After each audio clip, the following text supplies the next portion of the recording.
16 minutos pasan de las 9 de la mañana y vamos a hablar de a pocos días de entrada en vigencia el nuevo Código de Proceso Penal. Vamos a estar hablando con la presidenta de la Asociación de Fiscales del Uruguay, que entre otras cosas renuncia, se jubila en realidad, pero vamos a preguntar, ¿se adelantó esa jubilación por esta entrada en vigencia del nuevo Código de Proceso Penal? Presenta Universidad CLAE en su 60 aniversario. Universidad CLAE, 60 años comprometidos contigo. Y recibimos a Dora Domenech. Buenos días, gracias por venir. La tuvimos hace poco en el móvil. Gracias a ustedes por recibirme. Por favor. Un placer. Un placer tenerla por aquí. Y decíamos, hace poco cuando la tuvimos en el móvil hablando de esta situación de los fiscales, de qué significaba la entrada en vigencia de este nuevo Código de Proceso Penal y de la cantidad de horas y de trabajo distinto, usted nos decía, bueno, a mí no me prepararon. Yo tengo que empezar de un día para el otro con este nuevo código y nadie me preparó. ¿Eso adelantó su decisión de jubilarse? Mire, lo que realmente adelantó mi decisión de jubilarme fue el conocer el destino que se me daba.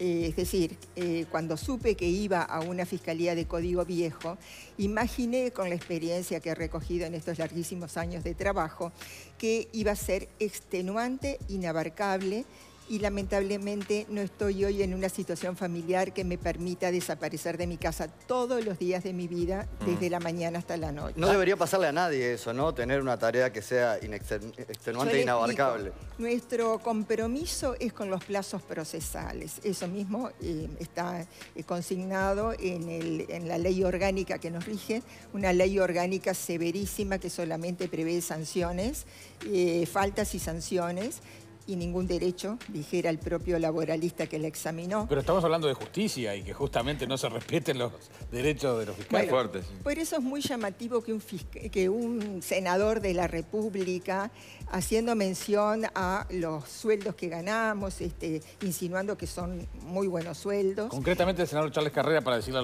los oyentes... Yo no solamente le diría al señor Charles Carreras que si vive en el Uruguay y tiene cable a tierra se dará cuenta de que no son sueldos excelentes, sino más bien sueldos decentes. Claro, pero él le pidió a ustedes compromiso y responsabilidad institucional porque cobran una compensación por la tarea que parecen 15.000 pesistas. Bueno, yo creo que es totalmente repudiable todo lo que ha dicho el señor Carreras, absolutamente contestable. No solamente no vamos a entrar a especificar si es o no un sueldo extraordinario, que desde ya les digo que es un sueldo medianamente aceptable en los términos del Uruguay. ¿Cuánto más o menos estamos hablando? Estamos hablando de 120.000 pesos en la mano, ¿verdad? Porque tenemos descuentos increíbles, 70.000 pesos de descuentos, con los cuales un fiscal, padre de familia, debe darle educación a sus hijos en un momento que sabemos de la decadencia de la educación pública, de la necesidad de enviar los hijos a la educación privada, de la necesidad que tiene un fiscal de trasladarse en un auto, aunque sea utilitario, económico, porque es una función de riesgo y no es nada conveniente que ande por la calle o tomando el transporte público, ¿verdad? O sea que el fiscal en sí tiene necesidades que justifican un sueldo medianamente aceptable y que, como digo, dados los insumos en el Uruguay, los gastos que implica todo eso, es un sueldo apenas aceptable. Y una responsabilidad también, ¿no? Porque una responsabilidad tremenda y, entre otras cosas, tengamos en cuenta que somos full time en el sentido de que no nos podemos dedicar a ninguna otra actividad remunerada. O sea que resignamos el ejercicio de la profesión y optamos por defender los derechos de la sociedad. Y yo diría, ¿desde cuándo, le diría al señor senador, un sueldo más o menos aceptable justifica que se violen las normas laborales? Es increíble que una persona que está abocada a legislar justifique la violación de la legislación en materia laboral simplemente porque se trataría de trabajadores medianamente bien retribuidos. Es doctor en Derecho, además, Charles Carreras. Bueno, eso es lo que me llama muchísimo la atención. Sin entrar en lo que puede ganar este señor como por ser opinólogo, ¿no? creo que los fiscales no necesitamos una advertencia del grado de involucramiento que debemos de tener. Bien, y más allá de esas aclaraciones, en su caso particular recibió amenazas, porque en las últimas semanas con la amenaza al fiscal Jorge Díaz, su vía dijo, en realidad, todo el tiempo estamos recibiendo amenazas. Bueno, yo no he recibido amenazas en los últimos tiempos, pero sí en tiempos pretéritos, como yo creo que la mayoría de los fiscales, he tenido que tener custodia, y en fin, creo que todos hemos pasado por esa mala experiencia. Eso tiene que ver también con lo salarial, porque no solo las amenazas, sino un sueldo que evite determinadas tentaciones en algún momento, ¿no? Porque así quien quiere amenazar, habrá quien quiere comprar, es la realidad de los hechos. Felizmente creo que ese tipo de tentaciones no se dan en el Ministerio Público. La totalidad de los fiscales son personas muy dignas, son personas muy correctas y creo que se han puesto la camiseta del Ministerio Público. Lo que sucede últimamente, sinceramente, y otra cosa que el señor Charles Carreras no debe de saber, hace unos años ya, unos 4 o 5 años, que venimos perdiendo jerarquía. Esto no quiere decir que esto no nos haga involucrar con la función, pero sí le puedo asegurar que nos ha desmotivado. Los fiscales, en mi rango, éramos fiscales nacionales, éramos magistrados, siempre fuimos por esa condición muy respetados a nivel de Fiscalía de Corte. Y últimamente nos encontramos regidos por una ley orgánica que entró en vigencia en enero de este año, donde ya se nos ignora como magistrados, donde los fiscales nacionales pasamos a ser fiscales de Montevideo, cosa que sinceramente no terminé de entender, porque estamos en la misma manzana de los tribunales de apelaciones, a los cuales solíamos concurrir, a notificarnos, audiencias, y actualmente eso lo tienen que hacer los fiscales de origen que están en el interior, que con las dificultades del caso deben hacerse notificar por terceros, tienen que mandar los escritos por medios de transporte. O sea que, sinceramente, esa pérdida de funciones no la entendemos. ¿Ya han hecho un planteo formal ante las instituciones, ante el fiscal de corte? Mire, se ha intentado por todos los medios hacer planteos, pero los planteos, si bien la atención en el momento es cordial, son muy lejanamente recogidos, o más bien no son recogidos. Estamos tratados a verticalazos, se nos ha bombardeado con decretos en los últimos tiempos de Fiscalía de Corte, con instrucciones que son de cumplimiento obligatorio y cuyo incumplimiento son faltas.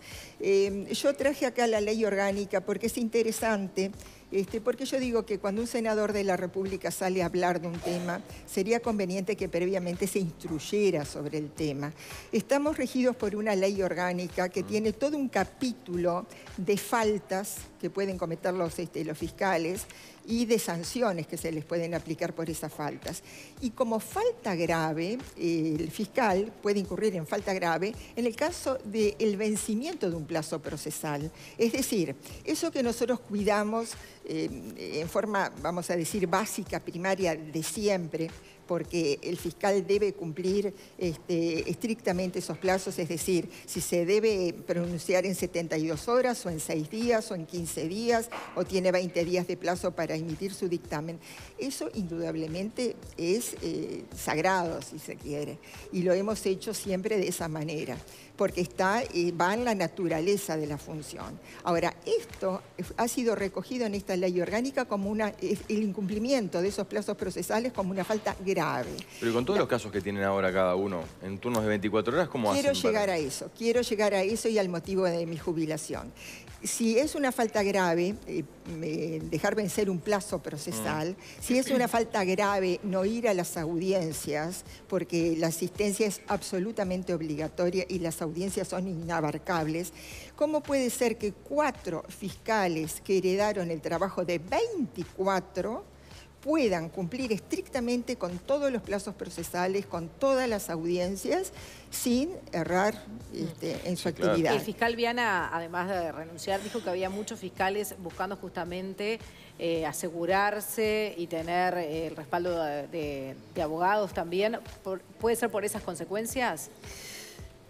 Bueno, no sé si el fiscal Viana lo dijo en ese sentido. Lo que yo les digo es que, supongamos, yendo a mi caso particular, felizmente he hecho una carrera impecable, tengo 31 años de fiscal y no estoy para regalarme en una masa de trabajo que sé que es indominable, donde lamentablemente somos proclives a cometer errores involuntarios que después pueden ser sancionados. Está bravo. Ahora, sí. El desborde de las fiscalías es en todas las áreas. Se está viviendo un verdadero caos porque si son las fiscalías especializadas, tienen cientos de casos en bandeja. Si son las de delitos sexuales, rondan en los 300 casos. Si son las de otros delitos, tienen 3.000 casos en bandeja. Las fiscalías de Código Viejo tienen 2.000 casos ingresados en estos días y nos aguardan 18.000. Y eso es administración de justicia, no perdamos de vista. Entonces, después nos preguntamos por qué en algunos casos no se avanza de otra manera. Ahora pasó con el de Brisa, donde la fiscal tomó conocimiento de las denuncias en Floresta y Costa Azul. Dispuso policías para que estuvieran en torno a esas escuelas y cuidar a los niños. Pero claro, capaz que no se avanzó en una investigación policial como sí se avanzó después de la desaparición de Brisa. ¿Por qué? Porque se dan toda esta cantidad de cosas que las fiscalías y la policía tienen que investigar. De acuerdo con el nuevo código, todo depende del fiscal y la policía está a la orden del fiscal. O sea que el fiscal debe de dar sus órdenes en todos los casos, impulsar la investigación y el colmo, y esto va un poquito para los colegas jueces, a los que mucho respeto, pero algunas críticas de ellos hemos recibido, en el sentido de que parecería que estamos quejosos porque ahora hacemos el trabajo de los jueces, el trabajo que los jueces hacían antes sin protestas. Y no es así. El fiscal actualmente tiene que hacer el trabajo del juez, del actuario adjunto, de los administrativos. Es increíble que al fiscal que está de turno 12 horas, y que no son 12, que son muchas más, se le exija además nombrarle defensor de oficio al imputado, cosa que un juez jamás hizo, lo hacía la oficina. El fiscal tiene que pasar todo a un sistema informático con diversas ventanas donde tiene que dejar que no funciona del todo bien, que se cae, que no responde. Antes de retirarse del turno tiene que haber ingresado todo eso al sistema informático, todo ese material. Tiene que pasar todo lo que ha hecho al fiscal que lo sigue.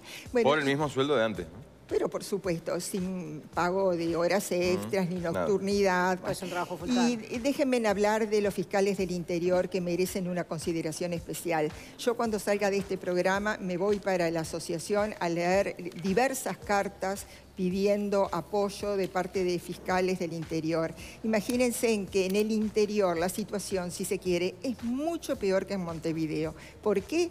Porque el mismo fiscal tiene que estar a cargo de los asuntos que quedaron por Código Viejo hasta el 31 de octubre, actuar por el Código Nuevo en todas las áreas, tiene que, además, interviene en todas las materias. El fiscal del interior no es fiscal penal como somos nosotros. Tiene que atender las causas penales, familia, menores. En el interior los traslados son distintos, además que en Montevideo, donde puede haber mucha más cantidad menores, los que están en la frontera, aduana, derecho aduanero. Digo, entonces, ¿cómo se puede entender? Me puede decir Fiscalía de Corte, Fiscalía General, que ha mandado técnicos nuevos, pero no nos olvidemos que son técnicos muy bien preparados porque han aprobado su concurso, pero son nuevos en la función y que tienen que estar guiados por el fiscal titular. He sabido de algún lugar del interior donde el fiscal titular tomó licencia médica y las fiscales nuevas estaban literalmente desesperadas. Digo, es mucho... Bueno. Yo creo que la madre de todo esto, el error de todo esto, ha sido asegurar que este nuevo código se podía poner en funcionamiento con los recursos humanos existentes. Muy bien. Dora Domenech, muchísimas gracias por acompañarnos. Muy amable, ¿eh? A ustedes. Y que disfruten. Buenos días. Bien. Sí, ahora con un tiempo un poco más libre, sepa lo que disfrute. Claro. Muy bien. Bueno, muchachos, nosotros nos vamos. Bueno, hasta mañana. Dice, así será.